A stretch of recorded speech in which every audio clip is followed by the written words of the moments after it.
Peke umano ang baptismal certificate ng mga kapatid ni suspended Bamban Tarlac Mayor Alice Goon na sina Wesley at Seaman.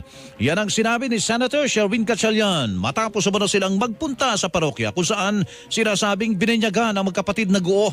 Ayon sa senador, lumabas na walang baptismal record sa naturang parokya ang magkapatid na Goo.